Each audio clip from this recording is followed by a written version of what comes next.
Theresa May is to set out her next steps to build a Commons majority for a Brexit deal amid signs she is still unwilling to give ground on her central demands.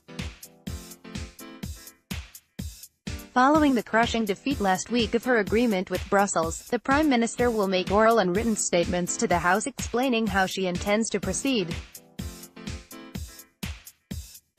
She will also table a neutral motion to be debated and voted on, along with any amendments tabled by MPs, on January 29.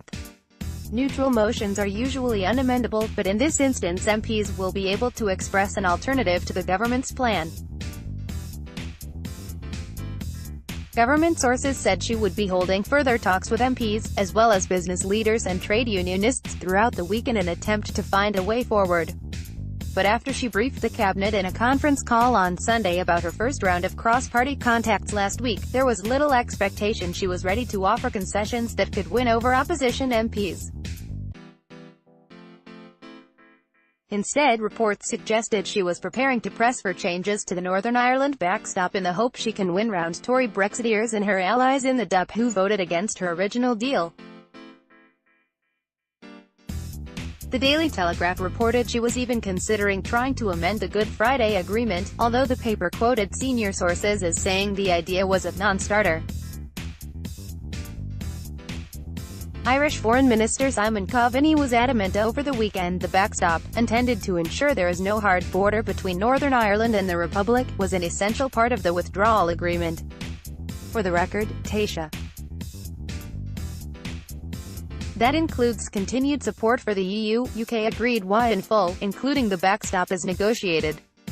At Art News Now https://t.co/lemsbtviews, Simon Coveney, at Simon Coveney, January 20, 2019. However, there were signs some Brexiteers could reluctantly back Mrs May's deal amid concerns a cross-party grouping of MPs are plotting to impose a softer Brexit, or derail it altogether.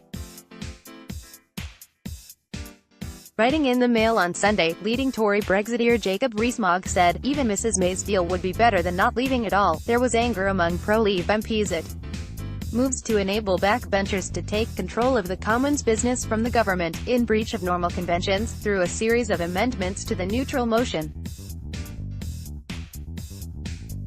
PA Graphics, one group including senior Labour MP Yvette Cooper and Tory former Minister Nick Boles is seeking to give time for a bill to suspend the Article 50 withdrawal process if there is no new deal with Brussels by the end of February.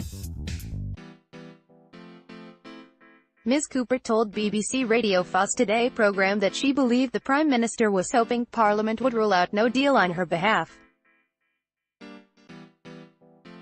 She said, I think Mrs May knows that she should rule out no deal in the national interest because it would be so damaging. She's refusing to do so and I think she's hoping that Parliament will do this for her. That is not leadership. Business Minister Richard Harrington warned that crashing out of the EU without a deal would be an absolute disaster. Chris McAndrew, UK Parliament, PA. It came as Business Minister Richard Harrington warned that crashing out of the EU without a deal would be an absolute disaster, as he urged Mrs May to rule out a no-deal Brexit. I've seen what may well happen with this cut-off date.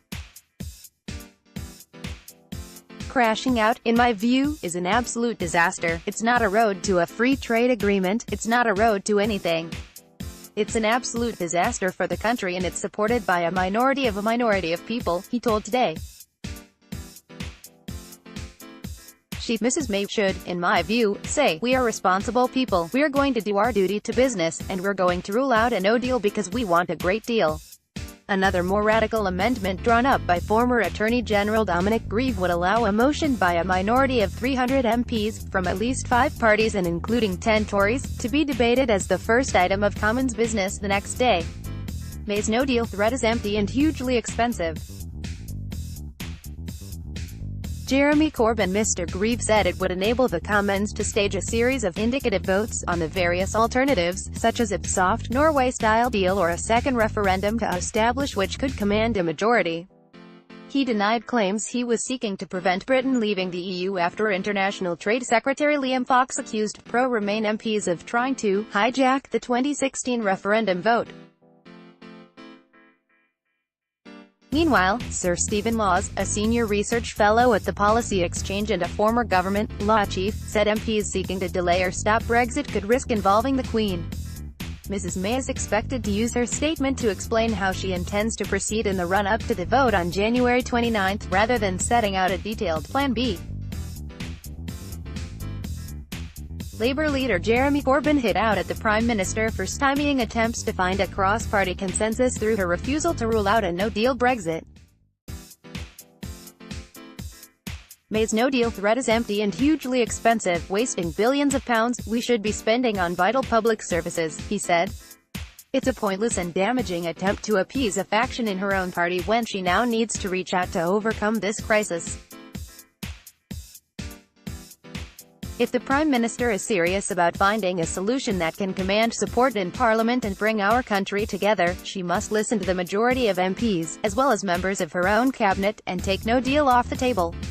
This is a fantasy, it is not going to work, just as the announcement of cross-party talks was doomed due to the PM's red lines. The PM is still in denial after the scale of the defeat last week, after which if the PM had any dignity she would have resigned. This is a crisis.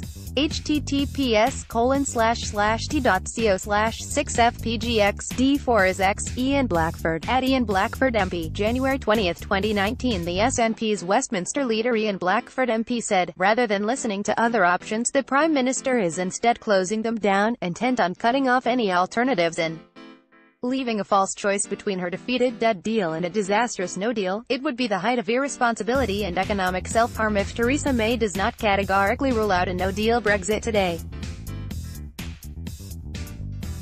Her attempt to run down the clock must be stopped.